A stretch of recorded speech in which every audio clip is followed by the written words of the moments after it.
Welcome back to Life with the Germ. I'm your host, Jeremy, and I'm incredibly sore. um, so today is Monday, the day after the marathon, and usually don't record on Mondays, but I took the day off just to recover, and I'm honestly so glad I did because I was just so out of it today and just so tired and still so sore. I just walked like probably 2 or 3 miles trying to like shake off some of like my muscle pain. I'm sure it'll take like a week or so to fully recover, but we did it. I think for any of you guys have been following for the last week or like for the last like 5 months, quite honestly, I've been mentioning that I've been training for this marathon to try to qualify for the Boston Marathon, and it was just a crazy story through and through. And I wanted to really just take this episode to go into the race and just break down all the different moments and really just all the different things that have happened to lead me to where I am now. And yeah, so I think just getting right into it, I think this idea of me trying to qualify for Boston happened, I want to say probably like May of this year, so quite a while ago. And me and my buddy Ethan is my friend out of here in Denver that I've been running with for over a year now, and he's ran at Boston before, and I kind of wanted to.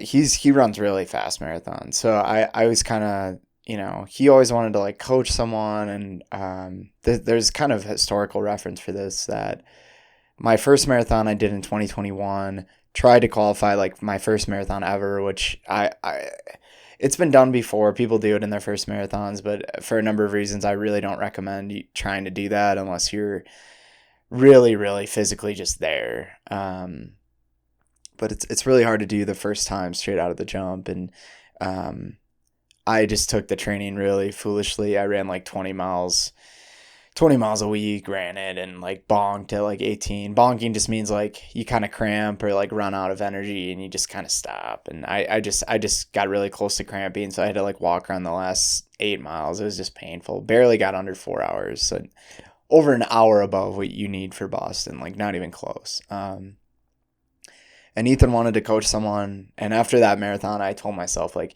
I was never going to run a marathon by myself again because it was just doing that alone is just terrible. Like it's so mentally taxing and physically taxing in so many ways. And, but Ethan agreed that he would run with me like at the race. And I was like, heck yeah. Like I was so stoked, and I was like, this is my perfect chance. Ethan has been, he's been running these for a while now, so he knows what he's doing. And really the training started in May. And I'm not going to spend too much time in the training, but basically it's like, starting in like late May, June, all the way to like this weekend and start in November. Like ridiculous amount of training. I think 5 or 6 months that is. And basically just started, running 20 miles a week, nothing crazy, like 3 or 4 times a week. And then slowly you just ramp up and you get to this point where you're consistently running like 40 to 50 mile weeks, like probably for 2 to 3 months straight. And you peak at around, 50, 60 miles. I think I peaked at like 55 miles for my highest mileage for the week. And then by that point, I'm running 6 days a week, just like going. It's just crazy. And then you do this thing, what's called a taper, to try to let your body recover and like hit this maximum capacity where you're recovered, but yet you're still like, your endurance from all that training is still there with you. So like about a month before, you start dropping mileage, like 40, then 30, then 20, then week of, I think I ran like 12 miles. And then all that was left to do was run it this Sunday and actually yesterday. And yeah, I just wanted to break down this race before, because I know I'm gonna forget a lot of these details that really like were just key moments of the race. So a key thing to keep in mind is like usually a lot of runners, what they'll do is they'll have like a running watch so you can see not only like your mile splits, so you know exactly like where you need to be for running this, and then um, just to get a good idea of like what paces you need to be hitting and kind of just keep that in check. And Ethan said like I was gonna be with Ethan the whole time, so knowing that, and I'm like so glad I did. There were so many decisions that were made along the way that just if I wouldn't have done these decisions, like I don't know how it would have turned out. It's impossible to know, but he was just like, let me handle the stats. You don't need to look at any of the splits. Just like trust that I'm gonna get you to where you need to get. So our goal was for the Boston Marathon, for my age group and my gender, my sex, 2:55, 2 hours 55 minutes is like we'll call it like the pseudo cutoff for the Boston Marathon. So 2 hours 55 minutes, I think translates to about, I think 6 minutes and 40 seconds per mile on per mile for 26 miles for the marathon. But why I say pseudo is that the key is that the Boston Marathon like only takes 30,000 people for each year. So you have to like submit times from other races that you ran to like deem that you like within the last year you've basically like you've made a time, like an official time that's under that time, right? But the key thing to keep in mind here is there's a cutoff of 30,000. So if more than 30,000 times are submitted, then they have to start lowering those times, and they just adjust it until they hit like the slot that they need, right? So like last year, for example, they had a cutoff of, I think, 4 minutes and 39 seconds. So for all the ages and all the different demographics, like, yeah, whatever time that is the pseudo time, right? So 2:55, but actually to qualify for 2026 Boston Marathon, you need to be 4 minutes and 39 seconds faster than that time. So essentially that translates to you getting like around a 2:50. So even if you qualified the pseudo time, if you got a 2:52, that simply like wasn't fast enough because they had to cut people, and like you were in that list of runners that had to get cut. So those people, like, while they kind of qualified, like don't actually qualify. So like 2:50 we were thinking was safe because they've never really cut more than 5 minutes off. Like that, more than 5 minutes is just like, you might as well just lower the time then, because that's just an insane cutoff. But I think one year they cut like 6 minutes 40 seconds. So like really what we were shooting for is like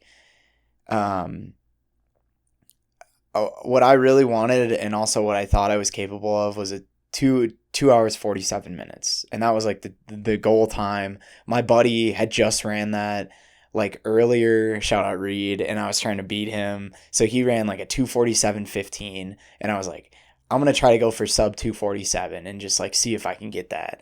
So all that being said, I woke up, felt pretty good, put on those shoes that I showed you guys last week, which I don't like. My feet hurt like hell after, but I'm guaranteeing those help me, especially at the end, like just with propelling me forward and stuff. But so the race starts, and Ethan's like, just trust me. So his strategy is, and I think a lot of marathon strategies, because like all like the Boston group, I could tell like they all went out super fast, and I don't really think we passed or let many people pass us the whole race. I think maybe 3 people passed us, but like the whole time we were in like the top 15 people. And we went out super fast. I was thinking it was like 6:20s, we're going on pace with the marathon. Again, like Ethan's not telling me anything about pacing or time. He's just like, we're on pace. Just, that's all you need to worry about. It was like a beautiful day, like 40 degrees. And the first 3-4 miles, like I felt decent, but like I was definitely like, I'm really gonna rip this pace for 20 miles. Like I just knew that while my lungs, I think, were capable of it, I was just like, my body's just gonna break down. Like I really had a lot of doubts early, but I was like, I was just gonna trust him. I didn't have a watch. I really had no idea. It turns out like at the end we checked the splits. We're going like 5:50 out the gate, like just crazy fast miles. And so we go, I think like the first 5 or 6 miles are pretty uneventful. You bring like a water bottle so you can like stay hydrated, obviously. And then the biggest thing is cramps. If you cramp, it's done. So like the amount of, they call these like gels that you take, it's just full of like sugar essentially. So you just like, so your body just keeps, and like sodium is very important for like getting your muscles to contract and like do what you need to do so you don't cramp. So pretty much cramping is a lack of sodium, because it just like involuntary, like you just lose control of your muscles essentially. So those gels are like very, very important. So I had those. You take those like every 30 minutes, and then you're just like drinking water the entire race. And so like around 8 miles, we go into the like this bike path that basically just like takes you through these woods, super cool. But like the biggest thing, I thought it was going to be road race the whole time. It was this nice paved path, but it was like off these like, you know, car streets, which is just different. It was very cool though. But the one thing that I got worried about like mile 8 was like, it was like all downhill, and I'm not just talking like, oh, a little down, like it was like hundreds of feet we were going down, and I was like, oh no, because it's like this course is what's called an out and back. So you go out, like we went out like I think 17 miles and like came back, and like you come back the same way. And I was like, I knew going into that like at mile 8, I was like mile like 19, 20, I was gonna have to go back up that. So like so nervous. But like mile 10 hits, we get through like the first half marathon, and we are like ripping. I think we got through the first half at like an hour 20, which is, I think, for 2 hours 47 minutes, what we need, like an hour 24. So we were like 3 minutes in the green. Like we were doing really well. But I wasn't really thinking too much about it. I was at that point, I was like, I was starting to die. I was just popping gels like crazy. And the shoes I showed you last week. So like I found when I tied them too tight, like they cut off circulation, and like were just making me feel like I might injure myself if I tied them too tight. So like I ended up tying them like pretty tight, but obviously not tight enough, because like by mile, like I think it was 15, my right shoe was like basically about to fall off. So, and I was like to Ethan, you cannot stop during this. Like every time you stop, you're wasting time. So like I was like, bro, I really think I need to stop and retie this. And there was so much pressure on the shoe tie. It was actually crazy. Like I had it double knotted, so I like untied it and then like really pulled and then like slowly tied it back. And I was like, let's go. And like I ended up losing like 20 seconds, but it was totally worth it, because then like my feet felt a lot better, and like my shoe wasn't like falling off. Like, so we got through like mile 17, where we like turn around for the finish, which is still like 9 miles away. Right. And that's when, dude, I was just dying, man. Like mile 17 through like 24. I mean, it mile 17 through 20, I really wasn't going uphill much, but it was just death. Like that's the only way I can describe it. Like I just like all of my training, I was just like reflecting on the past 5 months, and like, oh, I'm like, why am I even doing this? Like it was just my hamstrings most of all just like got so tight, and it's not even that my lungs couldn't handle it. It was just like every step you're just fighting your body's urge to like just stop and like rest, and your body's just questioning like, why are you like your muscles are so tense and tight, like why are you putting yourself through this pain? Like, and I was just like getting sleepy, like people were like, go, and I was just, Ethan's like, come on. Like those like 3 or 4 miles were all just a blur to me. Like it was just so painful, like some of the worst miles I've ever gone through. And then we hit the hills, and by that point, again, like it was still a blur. Honestly, like looking back now, I thought there were going to be more hills, and we got to the end, and I'm like, let's go. Like we got through the bike path, and we were done. Got through the hills, and at this point, I'm like, I thought it was going so slow, like 17 through 23, and I'm like, we blew it. Like he stopped talking about the time. I knew he was struggling, but I was just like, he's not talking because we're not even close to being on time. Like I thought for sure we're like above 3 hours at this point. I'm like, man, this just sucks. Like I told myself I'd never do it again after this, because the training was just terrible. And like, I was just had some really tough thoughts. I was like, this is going to really suck. And, so we're like mile 24, we get like back on the road. We're only 2 miles away at this point. Like everything is just in pain. And like the sidewalk has this little like asphalt like clip where it like they just messed up the pavement. I'm not going to blame it on them. Like I was just tired, and like, sometimes they just mess up the asphalt, and for whatever reason, there's just like little hump, right? And like, I saw it there. Most of the race, I like look down to make sure I don't like eat total shit. Like, but then I must have just like raised my foot up just like half an inch, like not enough. And I'm like coming back onto the street. Like, I'm like, we're so close now, you know, and I clip my foot and just eat total shit. Like I have some like huge, pretty big gash on this hand, like some cuts on this one as well. And then my knee just like ate it. And like, I was just like, there were so many people there. I was kind of embarrassed. I just got up and I'm like, okay, we got to finish this thing. Like I didn't look down at like the blood or anything. We just had to go. Right. So at this point we're like running. I'm just praying to God that I don't get a cramp. Like I probably could have went faster those last 2 miles, but like, I sincerely at that point did not trust my body enough that like I wasn't going to cramp. So I was just like I think I had like 8 gels, which is like way more than you should, but I like trying to just consume as much sodium as possible to ensure that I wouldn't cramp, pounding the water. I'm like out of water at this point. We got 2 miles left. My lungs were fine, but like everything was like, I'm just fighting the pain of my body essentially. It was just so mentally draining. And we're like going down the road with like half marathon runners and stuff. And like, I'm like weaving through all these people. I almost like ran someone over because like some guy was like stopping to drink water at the water station. And like, I was just used to other people. Like, I didn't really have to weave through any people the entire race. So like, I was just like, people pretty much just got out of my way. Like, and then this guy was just like, just dead stop, like drinking his water. Like, and I like almost decked him. Like, I'm like, dude, you gotta get out of the way. Like, and like I got like a mile left. Ethan's still not saying anything.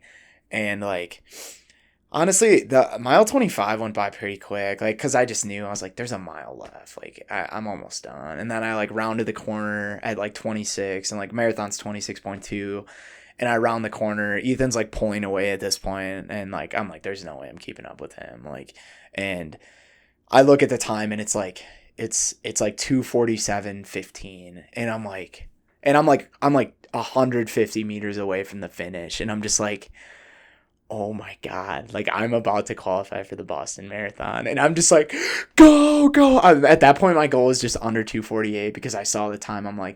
I was like, okay, we can get under 2:48. Like, we got to go. And like, ended up finishing like 2:47:51, like just unreal. Like, there's a slim chance that like cutoff of the Boston could cut off like over 7 minutes. I highly doubt it. But like, I mean, wait, 2:47. Yeah, it would have to be over 7 minutes of cutoff. So like, there's a chance, but like, honestly, if that's what it is that year, I won't know. You don't apply to times. So this will be for Boston 2027. You won't actually submit times for that race until like next September. So I won't officially know probably till like next September. But if they cut off 7 minutes, it's like, it just sucks for me. You know, there's nothing else I can do. Like, but I'm pretty sure I'm qualifying for 2027.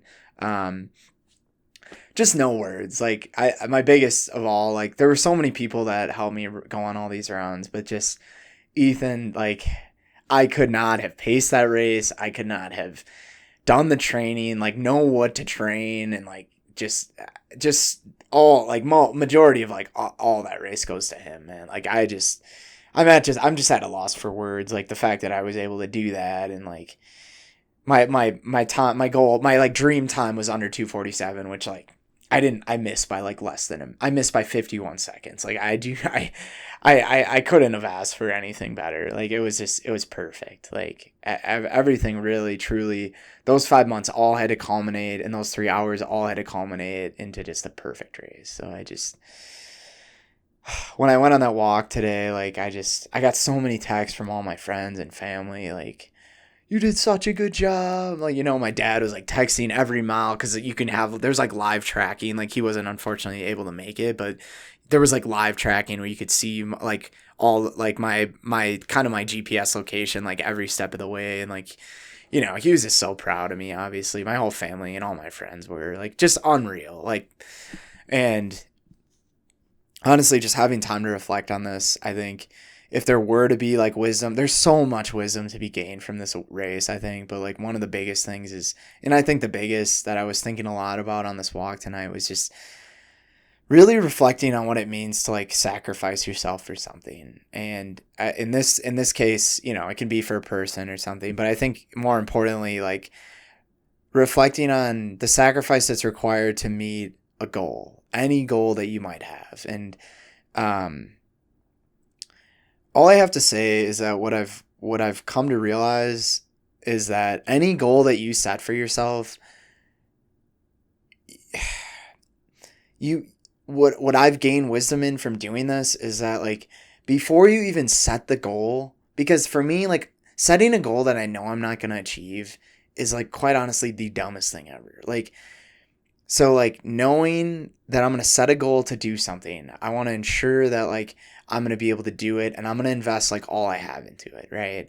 So from all this, what I've gained is that before you even set the goal, at least have a general understanding of the amount of sacrifice it's going to take to fulfill that goal, right? And I don't think I was fully aware of how much 5 months of running like I did was going to take away from like hanging out with friends, doing all this different stuff, being exhausted constantly. Like, I don't think I fully realized it. I think I had an idea though, and I think that was very helpful for me. And I think what it comes down to is like when you set these goals for yourself, really have an understanding of, am I willing to put in the sacrifice that's required to fulfill that goal? And if you can't 100% answer, like, and this goes for the ups and downs, the unpredictability of all this. If you can't fully answer that question, yes, do not do it. There is just no reason to do it, because like you need to be aware of, like, you need to understand the amount of sacrifice that goes into a goal like this. Like for this, I will say this is probably voluntarily the like longest term goal that I've ever had that I've achieved. I think PhD will become that, but for now, like qualifying for Boston and running this insane PR for a marathon, like this is the like by far like the craziest goal I've ever achieved, and also like the most long-term goal. And I just think like for any goal that you have, really recognize, like, am I capable of sacrificing what's required to complete this goal? And if the answer is no, and it's not to say that like you're weak or you're this or you're that, but that just means that like this doesn't mean that much to you, right? And like you should focus on another goal that like means more to you. And I'll give you a great example. Like, I'm very confident I'm a terrible swimmer, and I'm very confident I could train to swim 2 miles, right? I could train to do that. I would have to dedicate a tremendous amount of sacrifice to do it, and it would take months and months. But eventually, just going every day, I would be able to do it, right? But is that something that I want to commit the sacrifice and time and like hanging out with friends to be able to accomplish? Right now in my life, that is not something I desire enough to want to put in that sacrifice to achieve. So like, I'm not going to set that goal for myself. Like, what I'm saying is like, just set goals for yourself that like, not that aren't achievable. Like, you can set goals that are like, so like, you do not understand like what your body's capable of. Like, and you know, again, like even for this marathon, like I could set a goal to go under 2 hours, 40 minutes, right? And I could probably achieve that. But now knowing the amount that I want to put in and like the return on investment, like my return on investment here is I'm going to run in a marathon that like very few people get to run in. Right. And that for me, that return on investment is crazy to me. And that'll be something I can say I've done when I'm 80, you know, when I was, I don't even know what that will be. That'll be when I'm 26. When I was 26, I ran in the Boston Marathon. You know, like when I'm 80, I'll be saying that. And that's just so cool to be able to like say and reflect back on that moment. But like for me, being able to say like I ran under 2 hours, 40 minutes in a marathon, I just like the return on investment like isn't enough for me to like want to put in that amount of time. And all I'm saying is like focus on what you value and focus on, do you want to, I don't know, like summit Mount Everest? Like, does that mean that much to you? And if it does, then like set that goal for yourself, but understand that like it's not going to be an easy road to get there. You're going to have to train your butt off. Like it's going to be expensive. You're going to have to spend a lot of money to do it. Like you have to get this mindset through when you have these like what you consider to be near achievable goals that like you have to dedicate everything. I mean, nothing is off limits, right? Like in terms of sacrifice. Like you have to be able to do everything to achieve the goal that you want to achieve, especially these near impossible ones, right? And I just think like if something matters to you a lot, you will stop at nothing to sacrifice whatever you need to do to achieve that goal, right? And all I'm saying is like everyone has that goal. You just have to figure out what it is. And like set that bar so high to the point where when you start, you don't even think it's possible that you're going to do it. If you told me 5 months ago I was going to run 625 average per mile for 26 miles, I would look at you and say, are you crazy? Are you out of your mind? And that's exactly where you want to be when you set these goals, man. That's exactly where you want to be. And like, I just think there's something to be said for that, and just really reflect on that. Like I really recommend setting goals for yourself. This next month, I'm going to just take it in and not have any goals and just like live. And I'm just like so excited to live without anything in mind and just like live freely. I'm sure I'll have a goal eventually, but goals are what give you fulfillment in this life. And to say, like one time you did that and you're going to keep saying, I did this and I did that, and it's just going to keep going. And like, before you know it, like you're going to be on your deathbed and you're going to be like, I've done all this. I've lived the life that I've wanted to live. I've completed the challenges I wanted to complete, and I've persevered through all of it. And that's to me what it's all about and what makes life worth living, quite honestly. So like, I challenge you just to think about like, what is that goal that you're willing to sacrifice everything to achieve? For me, that was running this race, and I was by a miracle, like quite honestly, a miracle, like the amount of training and people involved, just insane that I was able to do something like this. But I'm not special. Like you can train to do something like this. And I don't know what that goal looks like for you. Like you have to figure that out. But I'm telling you, if you're willing to say, yes, I will stop at anything to achieve this goal, you're going to get there. I'm telling you, you will get there. You will find a way to get there. And with that, I think probably a long episode, but thank you for tuning into Life of the Germ. And I'll catch you next week. Before I leave, just promise me you spend like 10 seconds after this episode, if you've stuck with me this far, just like think about like, what is a goal that you've always wanted to achieve, or something that like you want to achieve now? And just think about like, okay, maybe this isn't the right time in your life, but like find that time to like sit down and you're like, when am I going to do this? When is this goal like so irresistible that like I couldn't stand not trying to do this to like one day be able to do it? Like, and find that goal, stick to it, persevere. And overall, it's just going to make you a stronger and more like better person, So, I'm your host, Jeremy. Thanks for tuning in, and we'll see you next time.